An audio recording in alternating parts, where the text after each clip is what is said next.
Hello friends, welcome to my YouTube channel Vertex Classes for You. I am your friend Prahalad Parihar, and today we are going to discuss about lesson number 3 of 10th class CBSE and NCERT. दोस्तों, lesson number 3 जो है वो 2 stories about flying है, जिसमें 2 कहानियाँ हैं। पहली है हिज फर्स्ट फ्लाइट और दूसरी जो कहानी है उसका नाम है द ब्लैक एरोप्लेन। तो पहली कहानी हम शुरू करते हैं।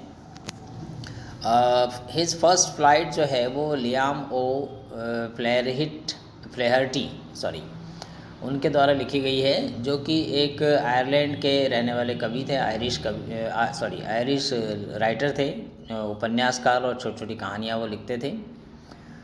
उनका जन्म जो है 28 अगस्त 1896 को हुआ था और 7 सितंबर 1984 को उनकी डेथ हुई थी।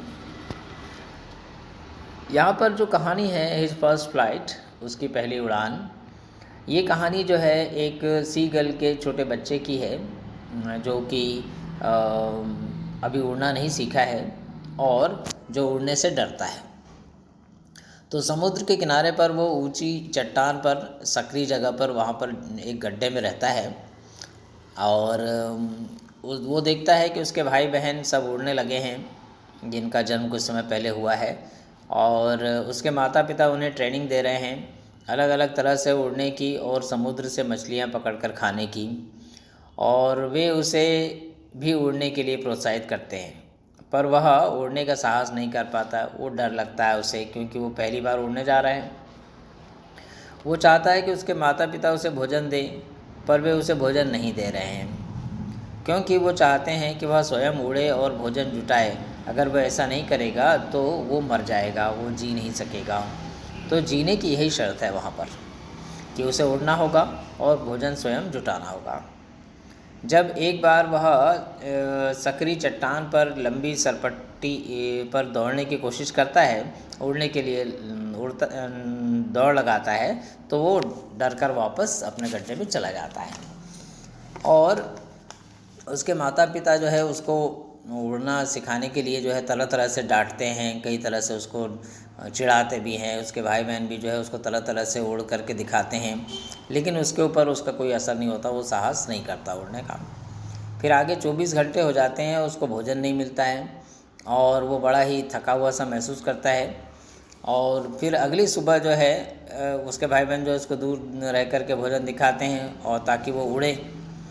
फिर अगली सुबह जो है उसकी माँ जो है अपनी चोंच में मछली का एक टुकड़ा जो है फंसा करके और उसके करीब आती है, और वो उसकी माँ जो है चट्टान पर इस तरह से होती है कि अगर वो दौड़े तो नीचे चट्टान से नीचे सीधे समुद्र की तरफ गिरे। तो उसको ये सब चीज़ पता नहीं होती है कि क्या होने वाला है। जैसे ही वो, अब उसको बहुत ज़्यादा भूख लगी होती है, तो भूख के मारे जो है परेशान होकर के वो माँ की तरफ देखता है और सोचता है कि वो आके खिला दे, लेकिन वो आके नहीं खिलाती। तो वो जो है झपट्टा मारता है, उस तरफ दौड़ता है उसकी माँ की तरफ, और इस दौड़ में जो है वो ऊंची चट्टान से सीधे समुद्र की तरफ गिरने लगता है। कुछ सेकंड के लिए तो वो डर जाता है, कुछ सेकंड के लिए उसे बड़ा डर लगता है, परंतु फिर उसके पंख जो है वो अपने आप खुल जाते हैं और समुद्री हवा उसके पंखों से टकराती है, उसके सीने से टकराती है और थोड़ा सा उसको कॉन्फिडेंस आता है। वो खुश हो जाता है और वो अपने पंख फड़फड़ाने लग जाता है और इस तरह वो उड़ने लगता है। और फिर चूंकि वो थका हुआ है तो वो धीरे धीरे करके नीचे की तरफ, समुद्र की तरफ जाता है, और नीचे विशाल समुद्र को देखकर उसे डर लगता है। और परंतु 24 घंटे से भूखा होने के कारण वह थकान महसूस करता है और नीचे समुद्र को की तरफ जाता है। पहले उसके जो है पैर जो है समुद्र के पानी में डूबते हैं, फिर उसके जो है सीना जो है समुद्र के पानी से टच होता है और उसको डर लगता है। लेकिन जब वो समुद्र के पानी में बैठ जाता है तो उसे समझ में आता है कि वो डूबेगा नहीं, और फिर वो जो है पानी में तैरने लगता है।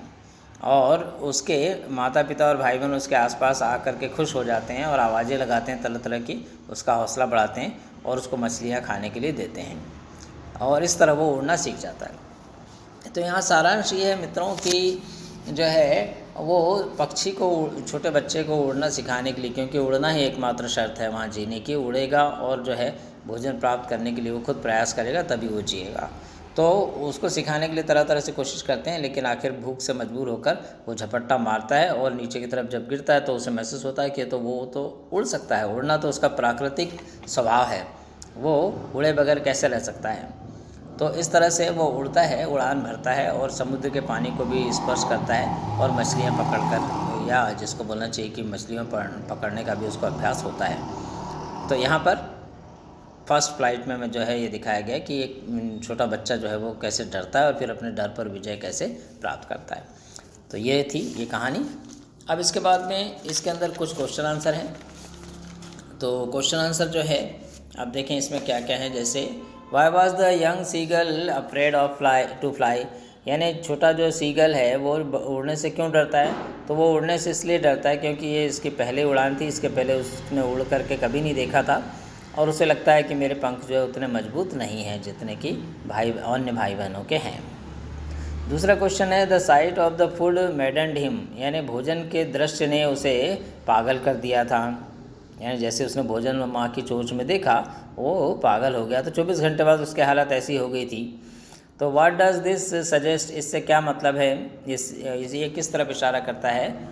और what compelled the young seagull to finally fly, और किस चीज़ से मजबूर होकर जो है वो छोटा सीगल जो है वो उड़ने के लिए मजबूर हो जाता है।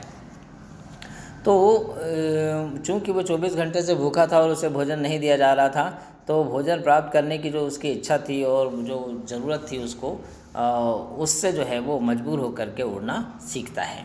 और जो है स्वाभाविक रूप से वो भोजन को देखकर पागल सा, मतलब है कि बिल्कुल उसको पाना ही है, ये उसको महसूस होता है। उसके बाद में अगला क्वेश्चन है they were beckoning to him calling shrilly, why did the seagull's father and mother threaten him and cajole him to fly. वो उसको तरह तरह से डांट रहे थे, चिढ़ा रहे थे और जो है उसको उसके माता पिता जो है उसको धमकी दे रहे थे और उसको तरह तरह से फुसला रहे थे, बहला रहे थे कि भाई तू उड़ जा। तो वो ऐसा क्यों कर रहे थे, क्वेश्चन है। तो इसका आंसर ये है कि उनको मालूम था कि अगर ये उड़ेगा नहीं तो जो है जीवित कैसे रहेगा, उड़ेगा नहीं तो मछलियाँ कैसे पकड़ेगा, भोजन कैसे प्राप्त करेगा, तो और बिना इसके वो मर जाएगा। इसलिए वो उड़ाना ही चाहते थे उसको, ताकि वो मछलियाँ भी पकड़ सके, भोजन कर सके। तो वहाँ जीवन की यही शर्त है कि उड़ना ही होगा। तो इस प्रकार से ये पहली उड़ान, ये कविता ये कहानी सीगल के बारे में, छोटे सीगल के बच्चे के बारे में है। So friends, I hope you are understanding. मुझे समझता है या लगता है कि आप लोग को समझ में आ रहा होगा। और अब जो है मैं लास्ट वीडियो का एंड करते हैं, अगला जो है पार्ट नेक्स्ट वीडियो में लेते हैं। So friends, if you are first time watching my video, please subscribe this channel और जो है इस वीडियो को शेयर करिए ताकि और भी लोग जो है इस चैनल से जुड़ सकें और इस चीज़ का लाभ ले सकें। और कमेंट करिए कि आप लोगों को ये वीडियो कैसा लग रहा है। Thank you for watching my videos. Thank you very much.